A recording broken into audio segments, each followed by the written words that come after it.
Sa tingin mo kabamba, ano yung aking lulutuin? Mayroon tayong ditong dahon ng sili at papaya. Alam kong alam nyo na ito. Dahil pag nagsama yan, tinola na ang kalalabasan. Native na manok pala yung aking ginamit dito. Kaya talagang sabaw pa lang panalo na. Kaya samahan mo ulit ako dito sa aking kusina. Manood, matuto at mag-enjoy. Welcome po ulit dito sa Bamba's Kitchen. Ngayon ko lang napagdesisyonan na iluto yung aking kinatay na manok nung Sunday pa. Inuna ko lang kasing niluto yung dati ko pang stock sa ref. Ganun kasi ako, first in, first out. Para hindi masyado matagalan yung pag-stock ko ng mga karne dun sa aking ref. Kaninang pagkagising ko sa umaga, ay napagdesisyonan kong lutuin na ito. At inutusan ko yung aking asawa na bumili ng papaya at dahon ng sili. Bago ito pumasok sa kanyang trabaho. Malapit lang naman ang palengke dito sa amin. Yan din kasi ang kagandahan pag may sarili kang motor. Kalahati lang nung manok na kinatay ko ang aking iluluto. At mag-iisip pa ako ng ibang luto nung kalahati. Sumigi na naman yung pagka-Ilocano ko.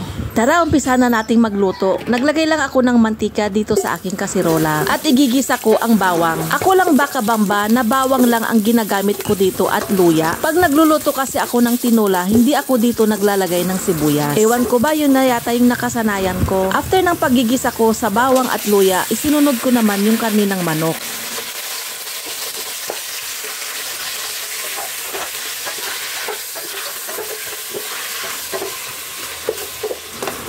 Tinakpan at isasangkutsa ko lang ito ng saglit. Habang sinasangkutsa ko ito, hinugasan ko na yung aking mga ginamit at nilinis ko na rin itong lababo. Diyan tayo magaling na nanay, ang mag-multitasking.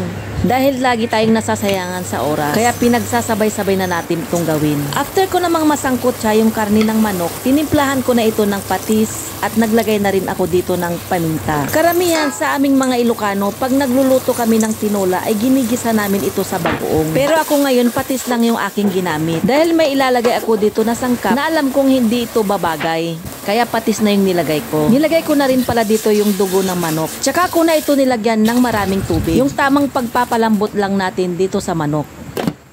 Medyo matagal yung pagpapakulo ko dito dahil matanda na yata yung aking kinatay na manok. Kaya habang hinihintay ko itong lumambot ay nagmerienda muna ako. Medyo gutom na rin kasi ang inyong kusinera. Dahil tayong mga nanay pagkagising pa lang sa umaga ay sunod-sunod na yung ating trabaho dito sa loob at labas ng ating bahay. Minsan pa nga ay hindi na tayo nakakapag-almusal. Back to cooking na tayo, marami na akong naikwento. Sa wakas na palambot ko na rin ito. Kaya nilagay ko na dito yung ating papaya. Iba't ibang klase rin pala ang papaya. May ibang papaya kasi na matagal itong palambutin. Buti na lang itong nabili ng asawa ko ay madali lang itong maluto. 5 minutes ko lang ito pinakuluan pero malambot na. Kaya nung naluto na, inilagay ko na dito yung itlog. Malapit na palang mangitlog ulit yung aking nakatay na manok. Manok pala ito ng kapatid ko, pinaalaga lang sa akin. Masipag kasi akong magkatay, joke lang. Nilagay ko na rin dito yung bunga ng sili. At sinunod ko na rin nilagay yung ating sutanghon. Ikaw kabamba, nakapag-try ka na rin bang naglagay ng sutanghon sa tinola? Kung hindi pa, try mo itong lagyan kabamba para maiba naman ang luto ng iyong tinola.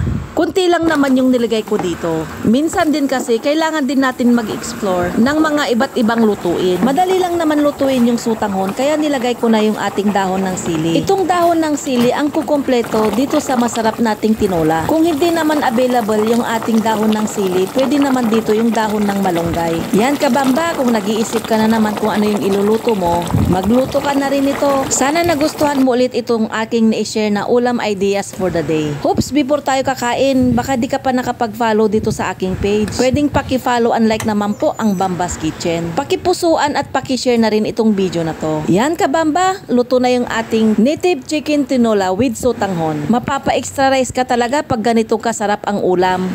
Salamat sa panonood kabamba. Hanggang sa muli!